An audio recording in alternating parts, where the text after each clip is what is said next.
Hi there, I'm Doomy. I thought it would be fun if I ranked all the romances in Palia.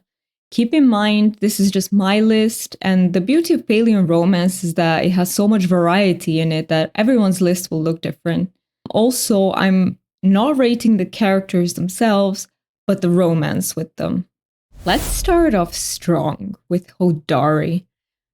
He got me a darling, so he definitely has my heart.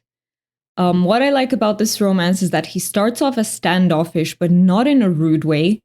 And then he gradually warms up as we increase our friendship and romance levels with him, but also the friendship levels with his daughter, Najuma. That all makes it feel very grounded, very lifelike. There is definitely a sense of progression, like we're getting somewhere. And also, he says he's not good with words, but hear this. I know I am much of a talker, but this, you and me, didn't think I'd feel this way again. For the first time in a while, I'm excited for the future, for us, for whatever the world will throw at us next, long as I get to face it with you. So, bad with words? I think not. Next up, we have Einar. Now, I love Einar as a character. He is one of my favorite villagers in Palia. I am autistic and I can relate to some of the lines that he has. For example, he talks about the importance of engaging in his onenesses, which reminds me of special interests. He also talks about how he doesn't feel the need to interact with others, but at the same time, he feels the need to connect with them, which is something I can really relate to because I also feel the need to genuinely connect with people. But then I also need a lot of alone time in order to engage in my special interests. He misses social cues at times, which is shown in our dialogue, but he's also highly empathic and he cares about others, which I love to see because, for autistic people, it's a myth that we lack empathy, but in reality, many of us have high empathy. So bottom line, as a character, I love him so much. But now let's talk about the romance.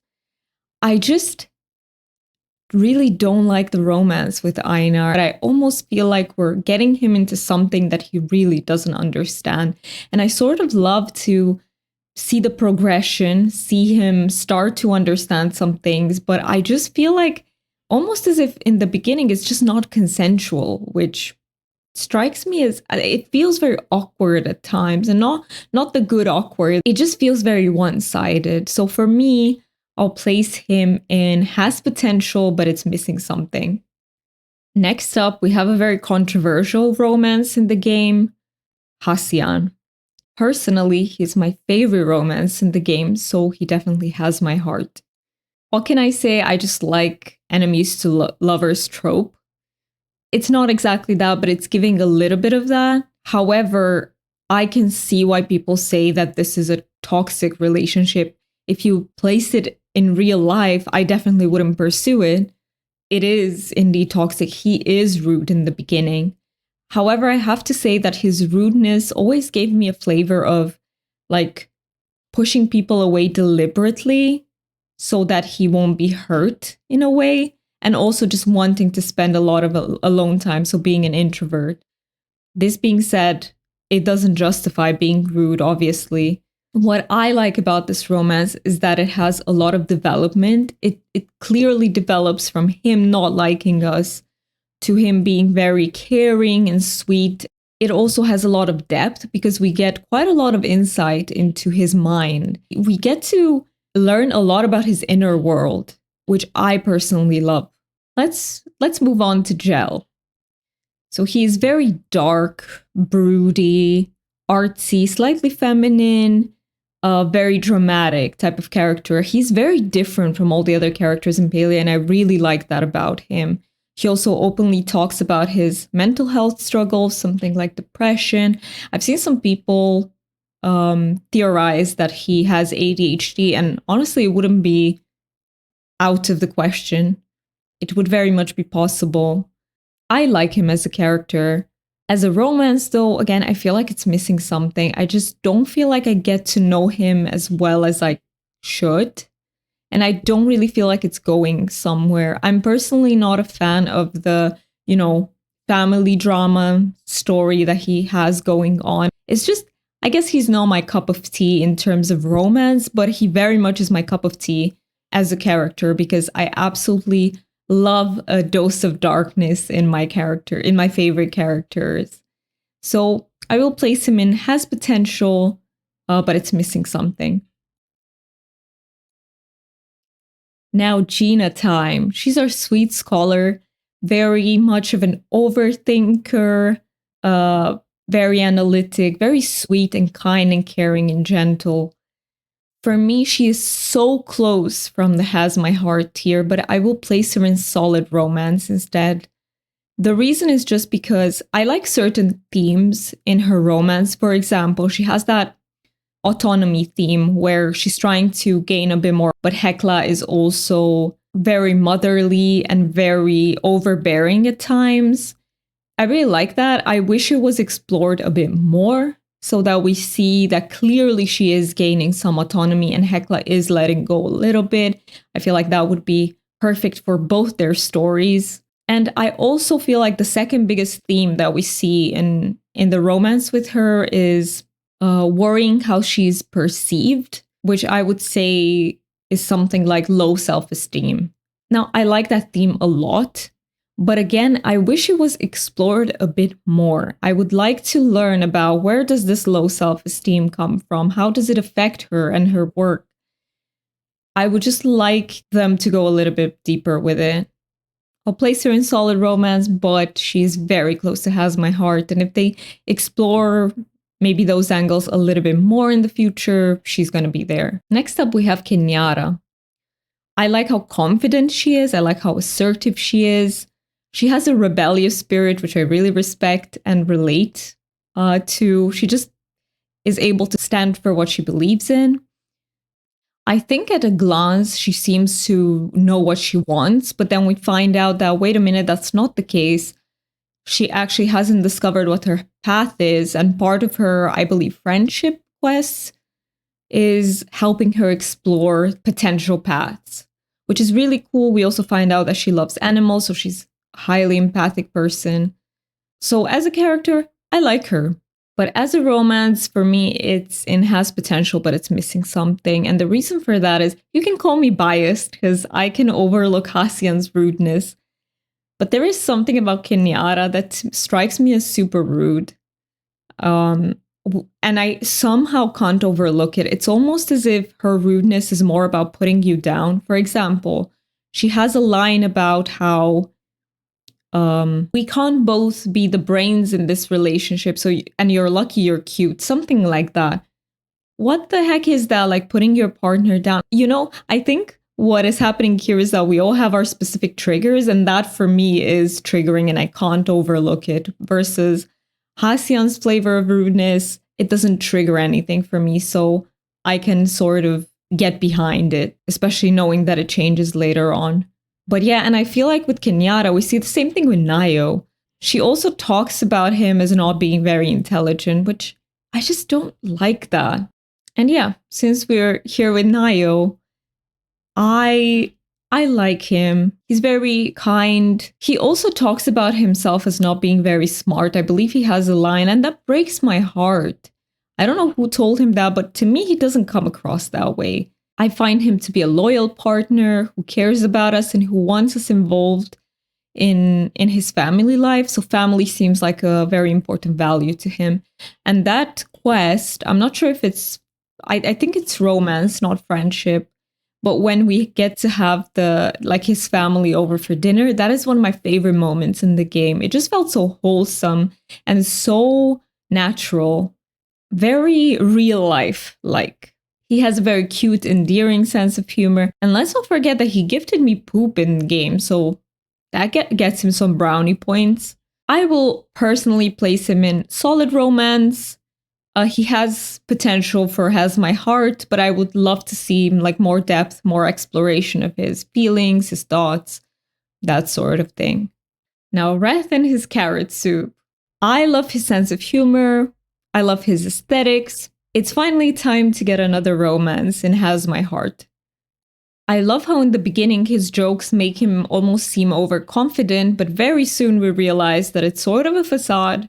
sort of a defense mechanism because he actually has uh, a low self-esteem and he thinks of himself as not lovable, which at times it really hurt me in a game to see how he thinks about himself and how he almost cannot believe that we care about him truly and that we're going to be there for him. There is definitely depth because he does open up about his internal world. He does tell us about how he sees us and the relationship and about his worries and his doubts. I just realized I'm very biased in favor of characters that open up to us. That might be because I'm an introvert. To me, that is the most important thing, even in a real life relationship. And we have 3 ladies for last. Okay, first Tamala. Now, I will tell you right away that she's my least favorite villager, just so you know that I'm very biased. Let me start with the positives because she has many. First of all, I love her outcast story, the fact that she wasn't happy living in Palian society, so she isolates herself. I love her mature vibes. I love how confident she is. But where her romance triggers me, if you will, is the fact that she's very manipulative with us. She repeatedly lies to us. I think I would be a bit more on board with it if the game explored where are the lies, the manipulation coming from?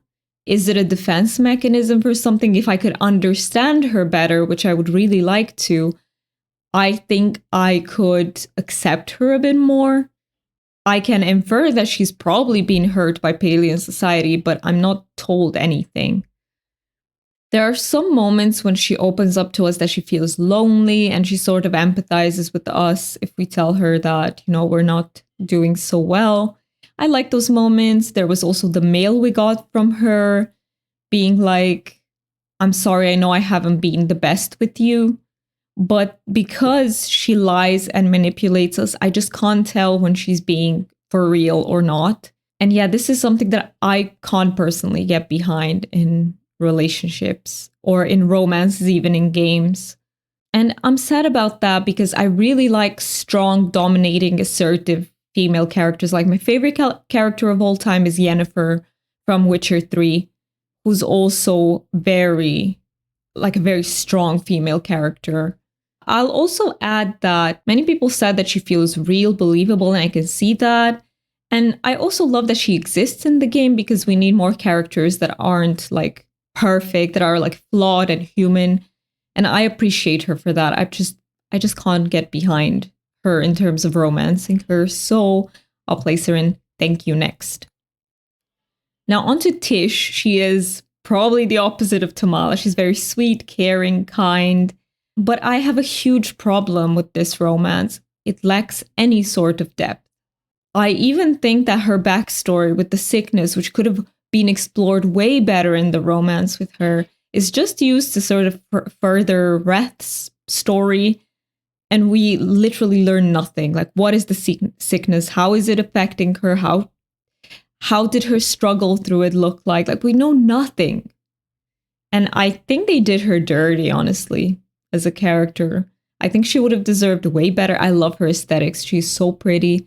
And I just think that kind, sweet characters can absolutely be complex, but a lot of the time, for some reason, they're not written as such. And I feel like she's an example of this.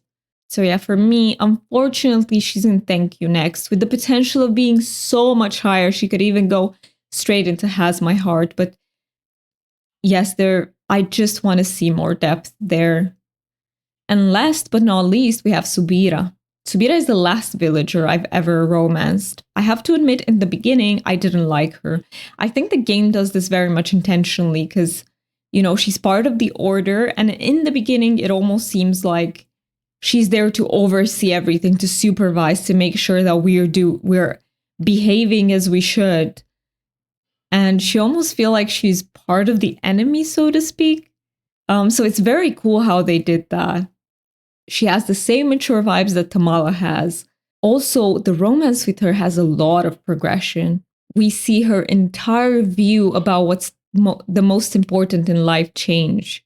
At first, she chooses duty, the duty of being part of the order. And she even admits later on that that makes her unhappy, but she just feels like it's very natural to sacrifice her happiness. And later on, she meets us and everything changes because she realizes that she's been missing out in life, that many things are way more important than that. And I think that is so very cool.